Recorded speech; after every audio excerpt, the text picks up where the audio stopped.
This podcast is sponsored by Inside Out Group, the specialists in high-risk and challenging filming and time-lapse, covering health and safety videos for rail, construction, and infrastructure projects nationwide.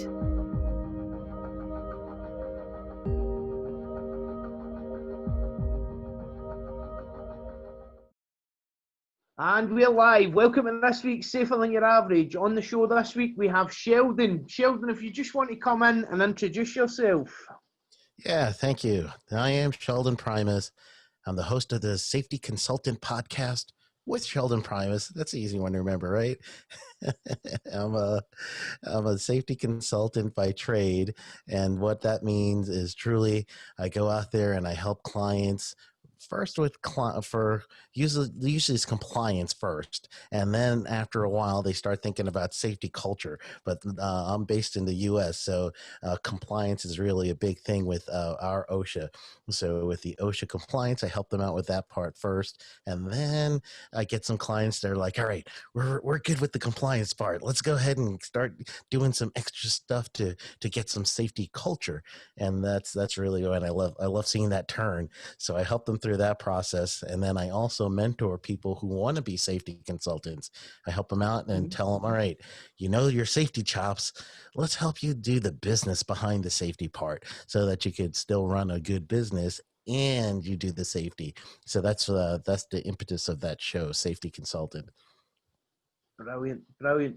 So I don't know if you've seen the format of my podcast. We like to just go right back to the beginning. Tell us a little bit about your early life, you growing up.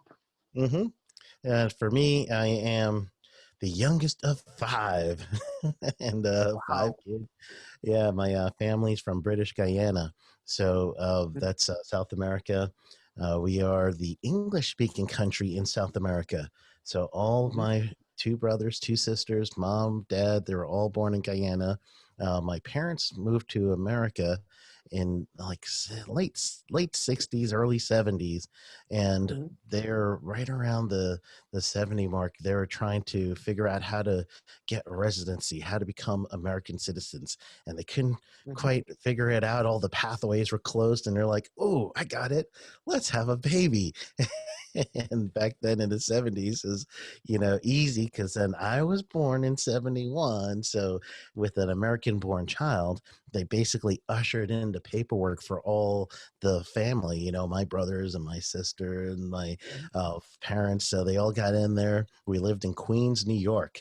And as Queens, New York, my dad used to work in a warehouse for a company called Bulova. They're the watch company. I don't know if you remember them, do you? Yeah, I've heard of them, yeah. Yeah, so he worked for Bulova, but his division, he was shipping and receiving, and his division actually worked for the timing mechanisms for bombs. Right, okay. No live bombs there, but they just worked on the timing mechanism for bombs. They're a specialist. And so I knew about just industry work from him, and he was the shipping manager, but I didn't really get into safety until later. My first job was really simple.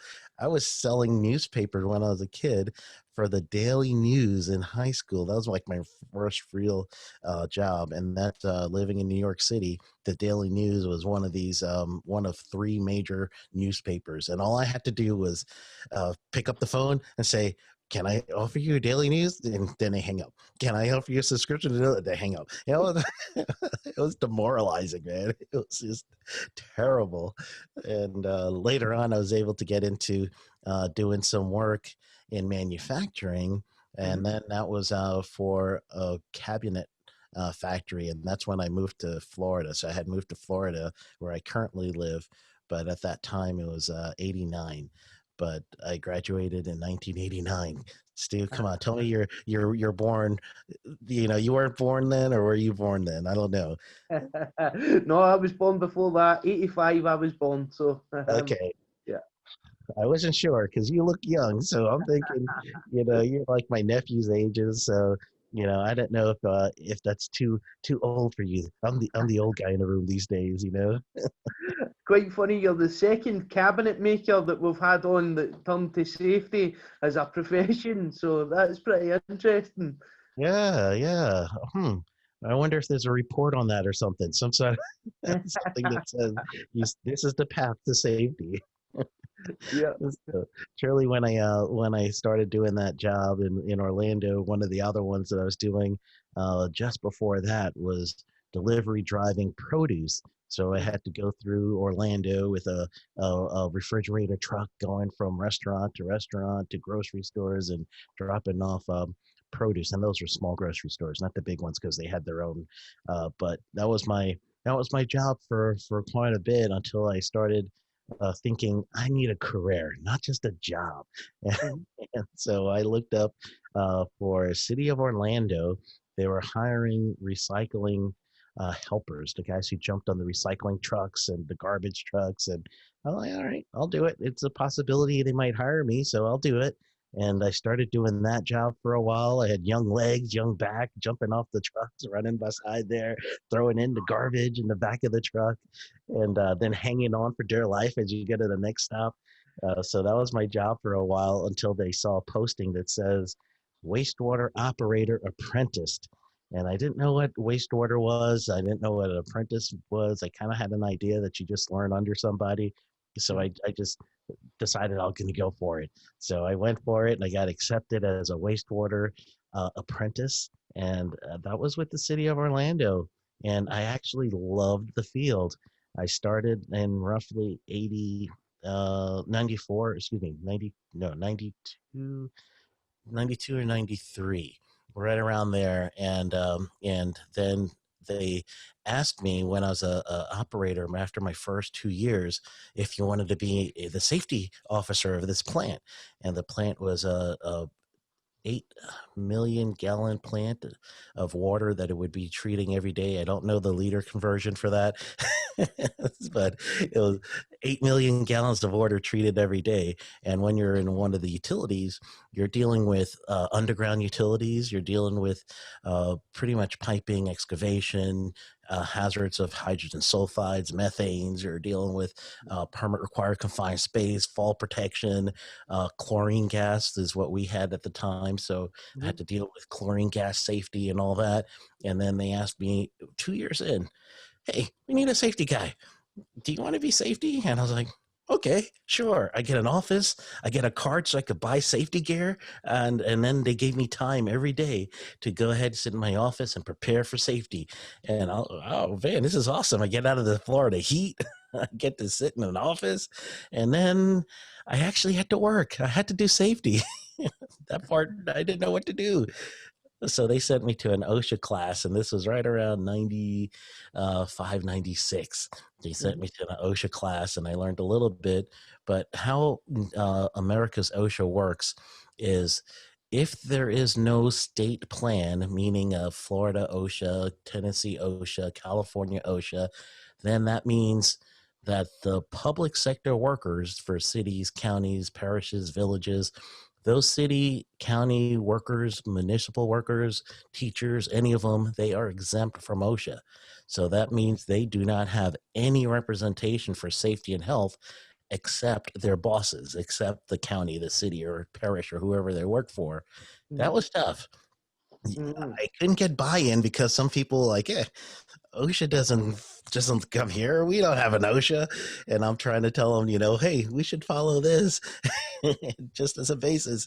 And I had to sell safety at that time, really is what it boiled down to. And that's how I skill in itself, isn't it? Being able to sell it and being able to deliver the message in a way that brings people along on the journey. Yeah. Because you can't, just threaten OSHA to them because they're laugh at you. So I had to tell them, you like your fingers, right? you like your eyes, right? Let's see if you could put on some glasses there. Let's see if you could put on the right gloves. And I had to really reason with them at that point until I became a safety and health officer for a special district of the state of Florida. And I got certified as a certified occupational safety specialist and a certificate of occupational safety manager. And I started learning more and more about managing safety and being a head of a department. And from there, I also got I had my bachelor's in marketing and I picked up my master's in public administration. And I decided, all right, that's it. I'm going to leave. I'm get burnt out of city work because or government work. By then it was 2008. I started my business. And then 2012, I was like, all right, I'm done. I'm going full time in my business. No more part time. I'm just going full time, and I'm done. And from there, I've pretty much been doing consulting ever since. So that's my journey, Stu. That's it. That's my whole journey.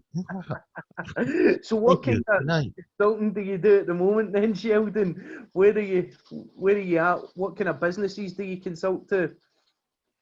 Usually, my clients are either cities and counties because I have especially in the wastewater, water distribution, collection systems, because that's where I grew up. That's when I say grew up, I mean my real jobs and the things I was used to doing. So I deal with a lot of cities and counties as my clients. But then on the other side, I do have some clients where they come from referral. So an insurance company or someone will say, "Hey, Sheldon, I had one of our insured is OSHA came and visited them. They need some help. Can you represent them?" And Hmm. I do that, and we go with. I have a business partner now in one of my businesses, which is called Shellbro, and he's ex OSHA, Kevin Yarbrough. So that's how we got our name, Sheldon Yarbrough Shellbro.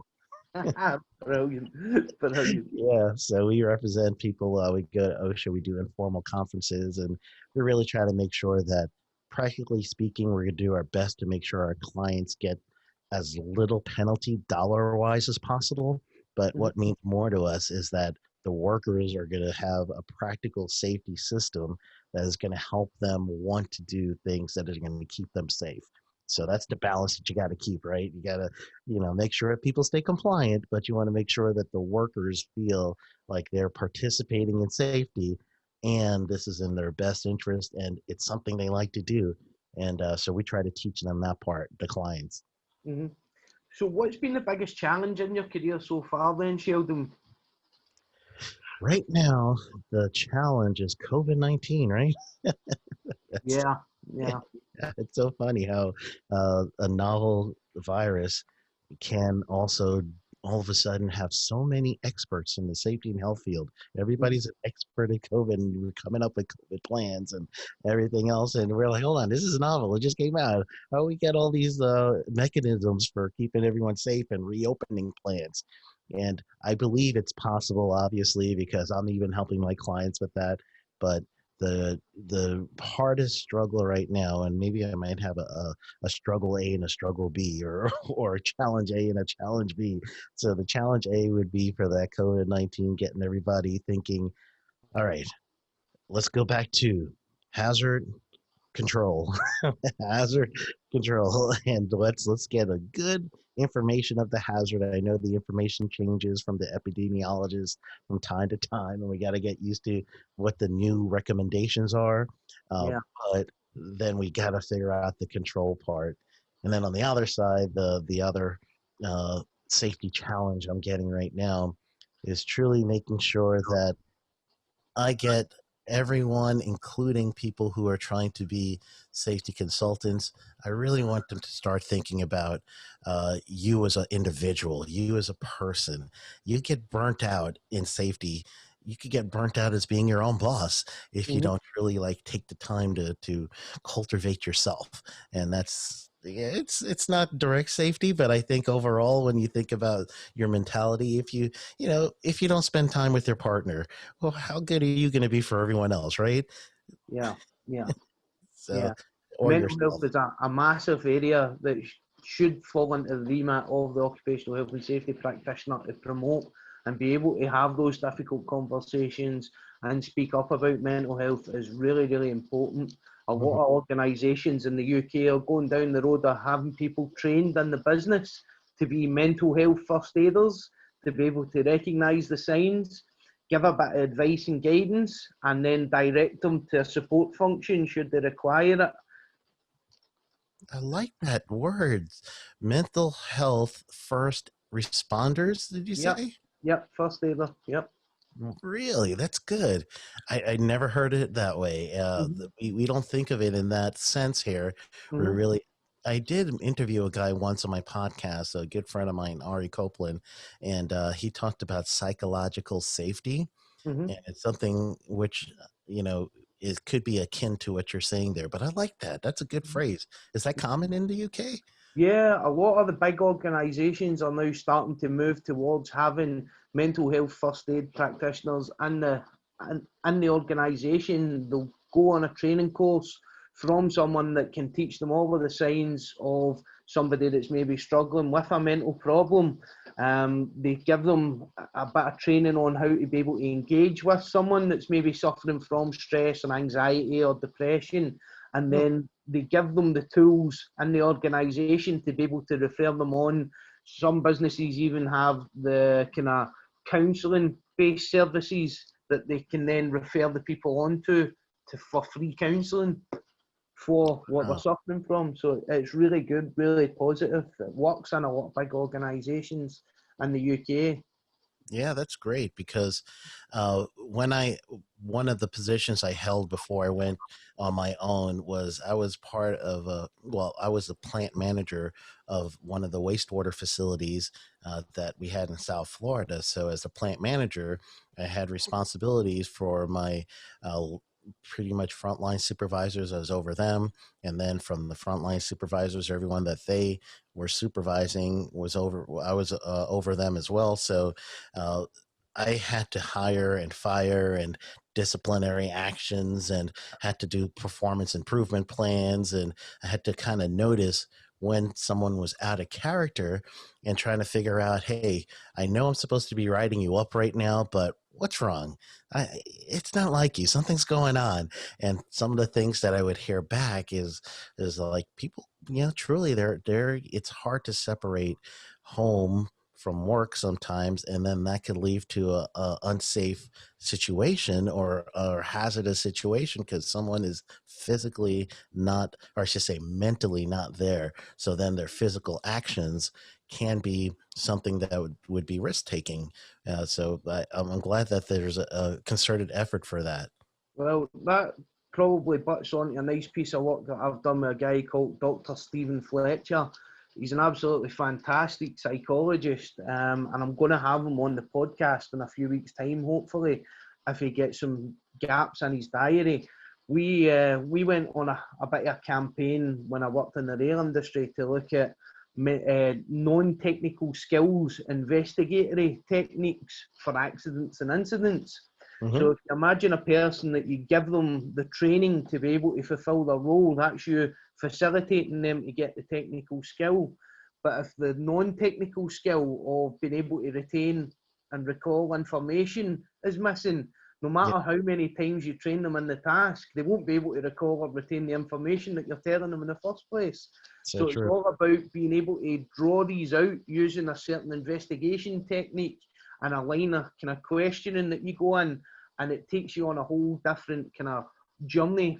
One of my favourite phrases in safety from when I was working in the kind of operational environment was, your Friday site problem is someone else's Monday morning site headache, and someone else's Friday site problem will be your Monday morning site headache. So if you put someone off of the site for misbehaving, you're just passing the problem on to someone else, and what you might inherit is someone else's problem, So that's Brilliant.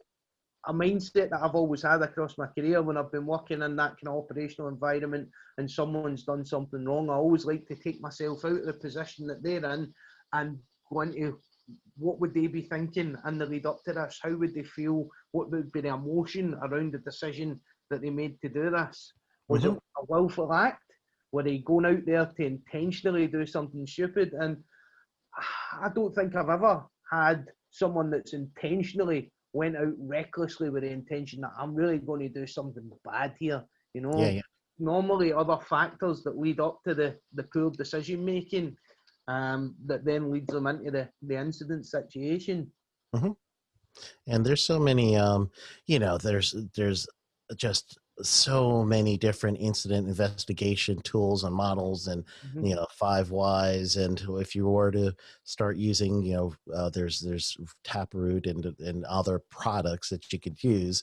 And then when you get to figuring out, hey, we do have a human factor related into this, Yeah. and then you have to find out, all right, how culpable is this human that has this little piece. And incident investigations, you find out that there's going to be, many pieces, especially if you're going as deep as a fishbone or something similar to that. Mhm. But when you do get to the human factor, then you're thinking, all right, well, uh, I like the diminishing culpability model from James Reason, and Mhm. where basically you're thinking, all right, was this sabotage, or did I fail this worker?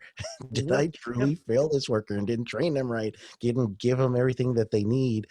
So if there's any punitive issues, then the person who's got the sabotage, they're going to, you're out of here. But then everyone else that maybe I failed them, let's find a way for me to get them either retrained, or it might be me retraining myself first and Mhm. being an effective communicator to them, and then let's see how well we do after I deal with me. Definitely. Definitely. That's Yeah. it's a great way to look at it as well, isn't it? So, where do you see yourself progressing to in the future, Sheldon? I know we've had some talks in the past, and you're looking at doing a whistle-stop tour of the world, maybe next year, should the travel restrictions lift. What's next for Sheldon? Where are you going?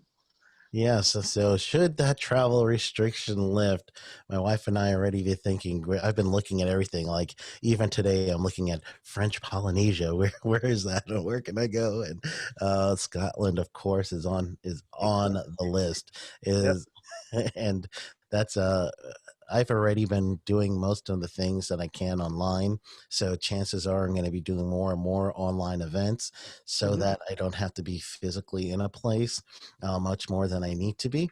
Mhm. And then also the other aspect of it is truly I feel a calling to develop a different type of, uh, I think, as I know we've got safety differently, and I know we've got, HOP and our human and organization performance, and we have behavior based safety. All of that is out there. There's something that is just the COVID-19 thing has hit me in such a way, as it got me sparked. It got me thinking that there's a cross between people's behavior that does need a behavioralist to help them, but then there's also a little part of the organization that needs to be more flexible, and I believe there's a little new mix between that could be safely differently. I don't know if that's even possible. And it's nagging at me, so I think one of the things I'm really gonna do is try to figure this thing out, and then test it. Figure it out, Mhm. and then I need to test it. I need to peer review it, and all the other things that goes behind it. But I think there's another just a birth of a different version of safety coming out, and I feel it. I've been talking to other people about it, and I don't know, maybe that's just me, but I think that's going to be one of my next projects is try to verbalize what that is, and then be able to share it with everybody. So Mhm. it's an exploration that might be one of my next iterations. So you're coming to Scotland as part of your world tour. I'm going to throw you on the spot a little bit here. Go We're going to ahead. get you to come along to the IOSH West of Scotland branch once we get back to being able to doing face-to-face meetings to be a guest speaker if we can Yes. line it up while you're here. Yeah. Oh yeah, I will absolutely, absolutely. Excellent. My wife Excellent. might put I've me in got a this on headlock. video now, so that's a real commitment. Yeah, she'll put me in a headlock if I refuse that. She's of Irish descent, so it's really close to where she is, and so it's a hop, skip, and a jump away. So Yeah. and she loves Scotland too. So uh, yeah, she. I don't want to get beat up, so I'm saying yes. You're married 23 years. I know I gotta, I gotta know when to say yes. So you mentioned some of your online events. Can you tell us a little bit more about that? What have you got coming up? What's in the pipeline? Yeah, well, the pipeline right now has been pretty much my course. So Mhm. I've got a safety blueprint course, and it's pretty easy. You just do safety blueprint, safety consultant blueprint.com. So safety consultant blueprint.com. And that is what's truly in the pipeline right now. And I'm also working on one that will be for instructional design, because that's one of the things I do. I do subject matter expert work for some of the online courses that many people take. Either I write the courses, or I check it for completeness, check it for compliance. There's a UK company, UK/Australian company that's moving to US, and I'm helping them in the transition period. So that's been taking up a lot of my time helping them. But for me, I am definitely thinking of branching out a little bit more. So just sheldonprimus.com. Make it nice and easy. You can see anything that happens, just go there. Brilliant, brilliant. So what advice would you give to someone starting out in health and safety today, Sheldon? Yeah, the advice for someone who, especially when you feel like you want to get into this, something sparked you, something made you think, man, I like what's going on there. I think I could do this. Or there needs to be someone that knows my experience to help other people. And usually when you're thinking of safety and health, you're thinking of it because you yourself want to help. And so if that's the case, first and foremost, don't give up. Don't give up. Keep looking for a mentor. That's one of the most important things. Find a mentor locally, find a mentor online, however you can. And once you do, don't let them go. Pick their brain as best as you can. There's mentorship that you can see on LinkedIn, or at least people you can connect to on LinkedIn. There's many other ways you can connect. And truly, that's one of the first things you could do. And then secondly, is if you really think that you're going to go through this field, there's just, I can't say a billion, but there's a bunch of safety designations. If you want to choose the one that means the most to you, there's many of them out there. Choose one that means the most to you, and it may be easier to start as a specialist and then branch out to a generalist. And the reason why I say that is most people think generalist first, because that means you have so many different more opportunities. But if you truly feel like you got a good construction background, or you got a really strong excavation or something like that, chances are you're still going to gravitate to looking for helping that company or helping that type of work. So go ahead and get advanced training in that kind of work, and then you have a little credentials behind your name so you could get hired, or you could start being a consultant for them. But that's the plan, I would say. And if you do school always tops designations. A degree always tops designations. So if you're still in that framework, I did degrees when I was older. I went back to school and got my degrees, as opposed to going straight out of high school. So that's my encouragement. What do you think? Is that too far off?